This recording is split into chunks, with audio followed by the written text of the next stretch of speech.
So friends, मैं इस country के अंदर ऑलमोस्ट कोई 13 साल से रह रहा हूँ और मैंने आज तक सीरियस थॉट्स नहीं दी थी कभी भी यहाँ पर प्रॉपर्टी खरीदने के लिए, और उसके बहुत सारे रीजंस हैं। अब क्योंकि थोड़ा सा सिनेरियो चेंज हो गया है, अब पर्सनल चीज़ें भी चेंज हो गई हैं, प्लस ये कि यहाँ की मार्केट भी थोड़ी सी स्टेबल हो गई है। तो उसके पॉइंट ऑफ व्यू से हमें, मतलब मुझे लगता है कि यहाँ पर एक छोटी मोटी इन्वेस्टमेंट आप कर सकते हैं, लेकिन उसके लिए ऑफकोर्स पूरी कैलकुलेशन चाहिए, बहुत सारी चीज़ें सोचनी पड़ती हैं। उसके लिए आपको कैश पे लेनी है, मॉर्गेज करनी है प्रॉपर्टी, या आपकी फैमिली सर्कमस्टांसेस कैसे हैं, बैक होम आपके पास क्या इन्वेस्टमेंट हुई है, करंट आपके पास क्या आपके हाथ में है। ये बहुत सारी चीज़ें होती हैं जो आपको सोचनी पड़ती हैं।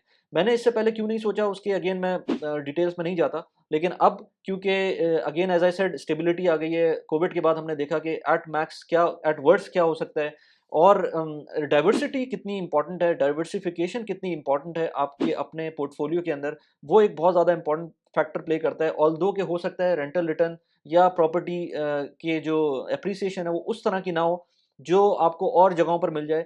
लेकिन क्योंकि एक कंपोनेंट है डाइवर्सिटी का, वो इम्पोर्टेंट है। उसके लिए भी एक चीज़ बंदे को सोचनी चाहिए कि अगर आपको कहीं रिटर्न इतना अच्छा नहीं भी मिल रहा, लेकिन आपके पास लेट्स से ऑलरेडी आप कंफर्टेबल हैं बहुत सारी चीज़ों में, तो आपको डाइवर्सिटी के लिए कम रिटर्न्स की चीज़ें भी देखनी पड़ेंगी। मैं ये नहीं कह रहा कि दुबई की प्रॉपर्टीज़ के जो रिटर्न्स है वो कम है। अभी हम बात करते हैं कि कितने ऑलमोस्ट रिटर्न्स आपको सोचने चाहिए, क्या-क्या कैलकुलेशन आपके दिमाग में होनी चाहिए, क्योंकि और एक और रीज़न इस वीडियो को बनाने का ये है कि बहुत सारे लोग जब मुझे रीच आउट करते हैं पाकिस्तान से, उनको बहुत सारी चीज़ें नहीं पता होती हैं। मैं आपको एग्ज़ाम्पल देता हूँ कि लोग नॉर्मली जो यहाँ पर प्रॉपर्टी फाइंडर हो गया या दुबिज़िल हो गया या इस तरह के जो प्रॉपर्टी के पोर्टल्स होते हैं, उसको उसकी रेट्स देखकर ये डिसाइड कर लेते हैं कि यार ये इस प्रॉपर्टी का रेट है, हमें इस प्रॉपर्टी का रेट में ये चीज़ मिल जाएगी, प्लस ये कि हम उसी प्रॉपर्टी को इतने रेंट पे दे देंगे। अब होता क्या है कि जो पोर्टल्स होते हैं, वो एक तो ये कि उसके अंदर फेक लिस्टिंग्स भी होती हैं, तो उससे आपको be aware, you should be aware कि वहाँ पर अगर कोई 5 लाख की प्रॉपर्टी लिस्टेड है, तो ज़रूरी नहीं कि वो 5 लाख की हो सकता है वो 4,50,000 की हो, या हो सकता है वो 6 लाख की हो। कोई लोग कभी-कभी जो एजेंट्स होते हैं, वो अपने कॉल्स लेने के लिए इस तरह की लिस्टिंग में मैनिपुलेशन कर देते हैं। एक तो ये चीज़। दूसरी ये चीज़ कि उसके अंदर कुछ रेंजेस मिलती हैं आपको। अब एक ही बिल्डिंग के अंदर आपको एक चीज़ 5 लाख की भी मिलेगी और दूसरी एक और चीज़ 6 लाख की भी मिलेगी। और उसी बिल्डिंग के अंदर आपको एक रेंट लेट्स से 30,000 का मिलेगा, और उसी बिल्डिंग में सिमिलर अपार्टमेंट का 35,000 में मिलेगा।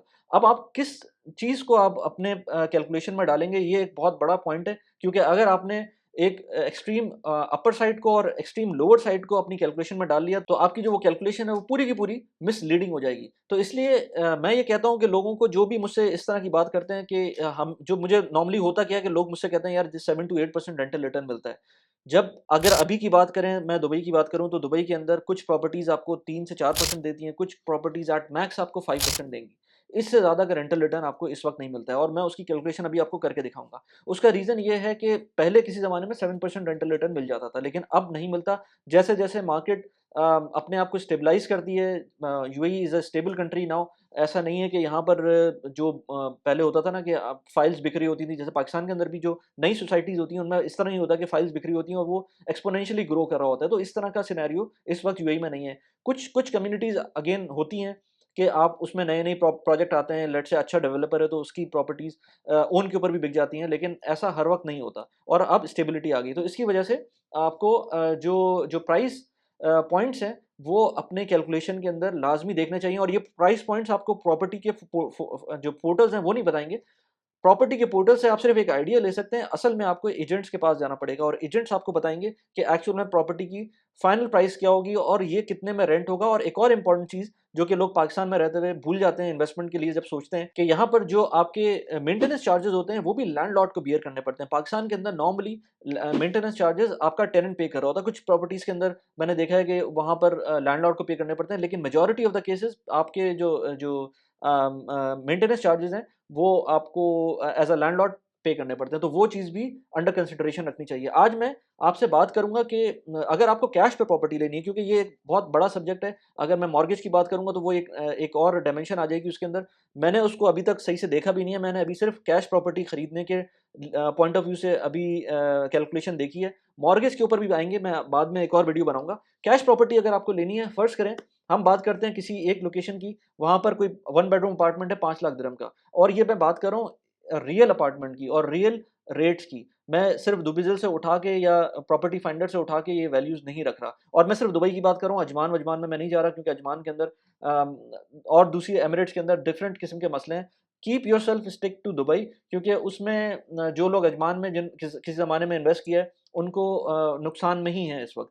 तो बेहतर ये है कि जो स्टेबल हो, जो चीज़ अच्छी हो, भले छोटी हो, आप उसके अंदर इन्वेस्ट करें। Before we go to the next section, जहाँ पर मैं आपको पूरा एक नंबर्स गेम बताऊंगा जिसके अंदर आप हर तरह से देख सकते हैं कि क्या क्या नंबर्स होंगे। इस चैनल को प्लीज़ सब्सक्राइब कर दें और न्यूज़लेटर को भी सब्सक्राइब कर दें, लिंक मैंने डिस्क्रिप्शन में डाल दिया है, वेबसाइट को जाके देखिएगा, प्लीज़ मुझे उस पर भी फीडबैक दीजिएगा। कैलकुलेशन के अंदर हम देखेंगे प्रॉपर्टी कॉस्ट जो है, अगर मैं एग्जाम्पल ले लूँ किसी भी जगह की, लेट से मैं कुछ नाम ले लेता हूँ आपके सामने, लेट से स्पोर्ट्स सिटी का नाम ले लेता हूँ मैं, लेट से इंटरनेशनल सिटी के अंदर कुछ ऐसी क्लस्टर्स हैं जो अच्छे क्लस्टर्स हैं, उनकी बात कर लेते हैं। लेट से जुमेरा विलेज सर्कल या इस तरह के जो एरियाज़ हैं उसकी बात करें, उसके अंदर 1 बेडरूम आपको ऑलमोस्ट कोई 4 से 5 लाख का मिलेगा। तो हम 5 लाख एट मैक्स अज़्यूम करते हैं कि उसके आपको जो अपार्टमेंट की प्राइस है वो मिलेगी। अब हम बात करें कि इसके ऊपर ऑन टॉप ऑफ दैट आपको क्या पे करना पड़ेगा। ऑन टॉप ऑफ दैट आपको, जब आप खरीदने जाएँगे किसी भी प्रॉपर्टी को, तो आपको वहाँ पर प्रॉपर्टी रजिस्ट्रेशन फ़ीस पे करनी पड़ेगी। प्रॉपर्टी रजिस्ट्रेशन फ़ीस ऑलमोस्ट कोई, अगर आप अंडर 5000 की प्रॉपर्टी लेंगे तो वो 2000 दिरहम प्लस 5% वैट होगा, और अगर अबव 5000 की प्रॉपर्टी लेंगे तो ऑलमोस्ट कोई 4000 दिरहम प्लस 5% वैट होगा। तो अभी अगर हम बात करें तो 500,000 की प्रॉपर्टी है, उसके ऊपर 2000 दिरहम, ऑलमोस्ट कोई 2100 दिरहम के करीब आपकी प्रॉपर्टी रजिस्ट्रेशन चार्जेस हैं जो आपको पे करने पड़ेंगे। प्लस ये कि डिपार्टमेंट ऑफ लैंड डिपार्टमेंट की फीस होगी। लैंड डिपार्टमेंट की फीस तकरीबन कोई 4% होगी जो आपको पे करनी होगी। तो इस केस के अंदर तकरीबन कोई 20,000, साढ़े 20,000, 20,500, 600 दिरहम के करीब आपको ये फीस पे करनी पड़ेगी on top of what you have to pay. Apart from that, real estate agency की जो फीस होगी वो तकरीबन 2% होगी। 2% के हिसाब से 5 लाख की प्रॉपर्टी की 10,000 दिरहम की फीस पे करनी पड़ेगी। तो ऑल इन ऑल किसी भी प्रॉपर्टी के अंदर आप जाएँ, चाहे 5 लाख की हो, चाहे 1 लाख, चाहे 1 मिलियन की हो, चाहे 2 मिलियन की हो, चाहे 3 मिलियन की हो, जितनी की भी प्रॉपर्टी हो, आप उसके ऊपर ऑलमोस्ट कोई 7% के करीब लगा लें कि ऑन टॉप ऑफ दैट आपको वन टाइम कॉस्ट देनी होगी, और ये कॉस्ट आपकी कभी भी रिकवर नहीं होगी। फर्ज़ करें इस प्रॉपर्टी की बात करें जो मैं बात कर रहा हूँ, तो 5 लाख की प्रॉपर्टी है, और 5 लाख की प्रॉपर्टी के ऊपर जो आपको एक्स्ट्रा पैसे पे करने हैं वो तकरीबन कोई 33,000 के करीब पे करने हैं। तकरीबन कोई ये 7 से 6.5 टू 7% बनता है, लेकिन मैं ऑन द सेफ साइड अगर आपको कहूँ तो आप 7% अज्यूम कर लें कि आपको 7% एडिशनल पे करना पड़ेगा। अच्छा, अब इस प्रॉपर्टी को अगर आप इन्वेस्टमेंट के लिए ले रहे हैं तो इन्वेस्टमेंट के पॉइंट ऑफ व्यू से, क्योंकि मुझसे बहुत सारे लोग पूछते हैं बाहर से, यूएई से बाहर से, तो वो कहते हैं कि हमें इन्वेस्टमेंट के लिए प्रॉपर्टी चाहिए और हमें रेंटल रिटर्न सोचना है कि क्या मिल सकता है, क्या क्या उसमें प्रोसेस हो सकता है। तो मैं आपको जिस तरह बता रहा हूँ, बाय द वे इसके लिए आपको इवन दुबई आने की ज़रूरत नहीं होती प्रॉपर्टी खरीदने के लिए, लेकिन बेहतर ये है कि ऑफ कोर्स आप आके देखें प्रॉपर्टी, एजेंट से मिलें, ओनर से मिल सकते हैं तो मिलें, प्रॉपर्टी देखें अच्छी तरह से, स्टडी करें एरिया को, अपने फ्यूचर को स्टडी करें, अपने आपका जो अपना फ्यूचर गोल्स हैं उसको अलाइन करें। बहुत सारी चीज़ें होती हैं, वो सब कुछ आपको देखना पड़ता है।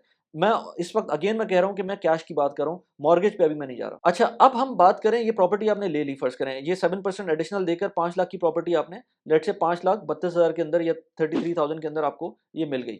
इसके बाद आपके ऊपर जो एक्स्ट्रा आपको पैसे पे करने पड़ेंगे वो ईयरली इसकी मेंटेनेंस होगी। ईयरली मेंटेनेंस इस तरह की प्रॉपर्टी की तकरीबन कोई 10 से 12,000 दिरहम एटलीस्ट इतनी तो बनेगी। 12,000 दिरहम रख लें आप, तो आपके तकरीबन हर साल की जो रेंट मिलेगा आपको, और रेंट की बात करें तो रेंट इसके अंदर कितना मिलेगा, रेंट आपको ऑलमोस्ट कोई 36,000 35,000 के करीब इसके अंदर रेंट मिलेगा। तो 5 लाख की प्रॉपर्टी के ऊपर आपने 36,000 के करीब आपको अज़्यूम कर सकते हैं कि रेंट मिले, इससे थोड़ा बहुत प्लस माइनस हो सकता है।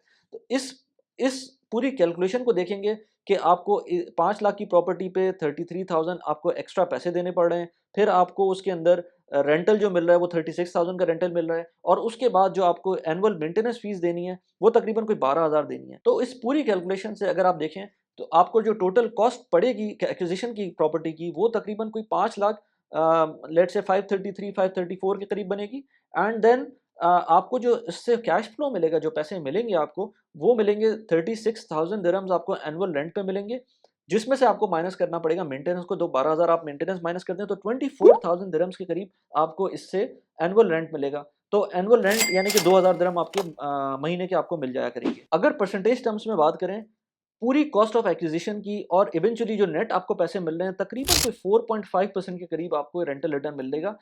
कुछ एरियाज़ में आपको शायद ये 4% मिले, कुछ एरियाज़ में आपको ये शायद 5% मिले। It depends on your buying price, it depends on the locality. जो बड़ी प्रॉपर्टीज़, अच्छी प्रॉपर्टीज़, बहुत अच्छी प्रॉपर्टीज़ होंगी, उनका शायद रेंटल रिटर्न कम हो।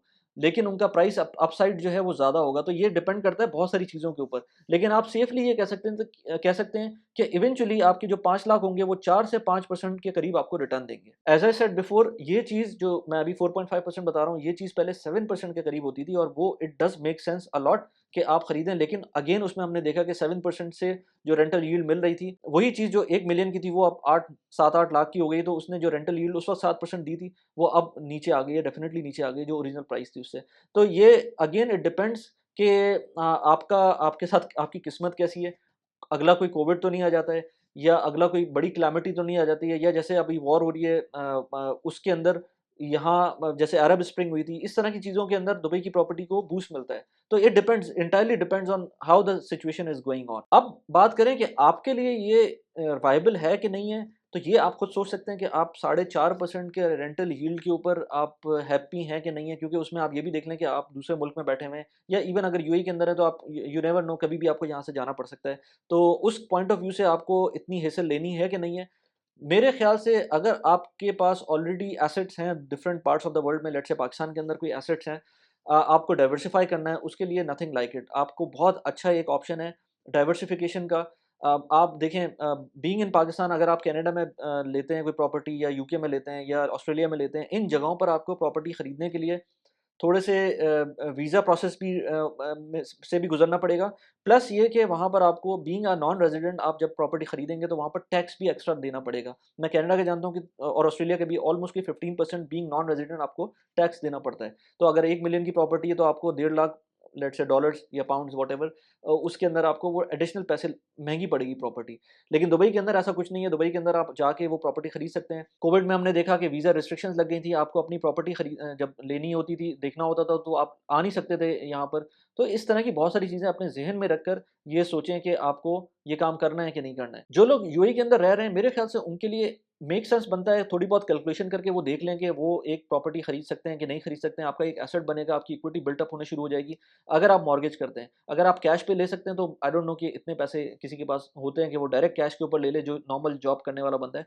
या फिर हो सकता है कहीं से एसेट डिस्पोज़ ऑफ करके वो यहाँ पर पैसे ले आए और फिर उससे खरीद ले प्रॉपर्टी। अच्छी बात यूएई की प्रॉपर्टीज़ की ये है कि अगर आप पाकिस्तान में लेट्स से चले जाते हैं, ऑफ कोर्स आपको टैक्स तो आपको फाइल करना पड़ेगा, शो करनी पड़ेगी, लेकिन आपकी जब कैश फ्लो यहाँ से बन रहा होगा, ये आपका दिरहम में बन रहा होगा। तो ये डॉलर टर्म्स के अंदर आपका कैश फ्लो बनेगा।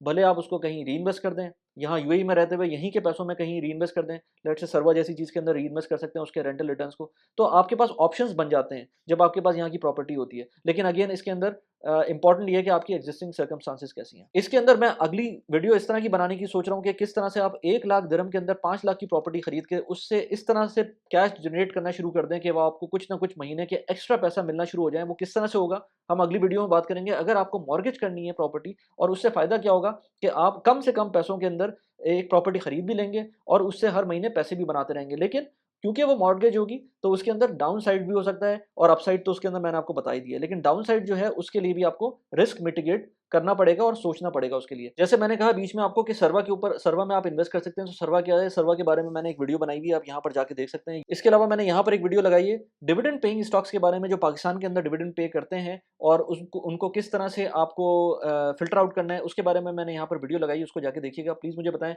वीडियो कैसी लगी? Thanks for watching the video. Bye bye.